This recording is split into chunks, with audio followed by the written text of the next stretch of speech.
Sara stood frozen before the charred remains of her home. Smoke curled into the sky like whispers of all she had lost. Just yesterday, her small bookstore glowed with warmth.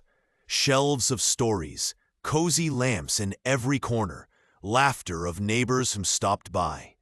Now, silence. Ashes. The air smelled of loss. Her hands shook as she picked up a broken lamp, its glass shattered, the last reminder of light that once filled her nights. Her voice cracked as she whispered, "Why me? What now?" The fire had taken more than her house. It had taken her sense of belonging, her dreams, and her hope. Sara wandered through the town with heavy steps. The streets she once knew now felt cold, distant. People passed her by, busy with their lives, but no one stopped to notice the weight she carried. Her thoughts grew darker with every step. I was nothing before. Now I am even less. Maybe life has no place for me. Hours passed. Her feet carried her without direction until she found herself in front of an old iron gate. Behind it lay a forgotten garden, overgrown tangled weeds, cracked soil, a place abandoned, just like she felt.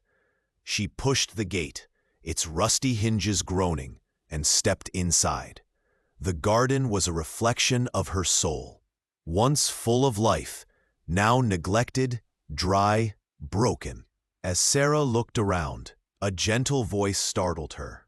"It's a sad place," the voice said, "but it can live again." From the corner of the garden, an elderly man stepped forward. His beard was silver, his eyes kind, yet filled with wisdom.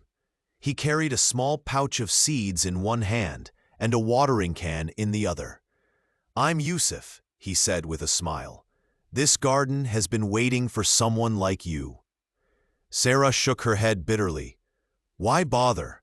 Everything is ruined. What's the point of planting in soil that has forgotten life?" Yusuf placed a seed in her hand. "Hope begins with one seed. You don't have to believe in it fully today. Just give it a chance." Reluctantly, Sara knelt beside Yusuf. Her hands trembled as she pushed the seed into the cracked soil. Yusuf's weathered fingers guided her gently. Together, they watered the earth. At first, it felt pointless, but day after day, they returned, pulling weeds, pouring water, waiting. Then, one morning, Sara gasped. A tiny green sprout pierced through the soil. Fragile, delicate, alive.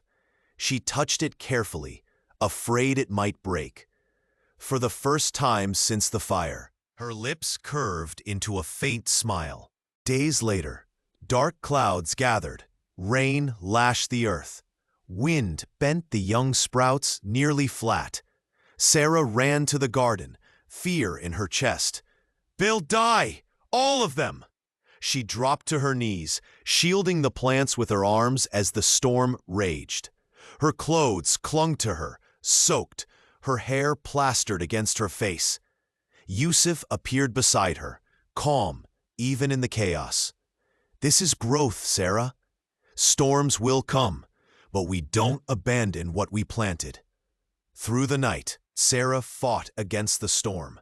Tired, shivering, yet determined, she stayed until dawn. When the sun returned, the sprouts had survived. Some were bent, some broken, but many stood tall. Weeks passed, and the garden blossomed.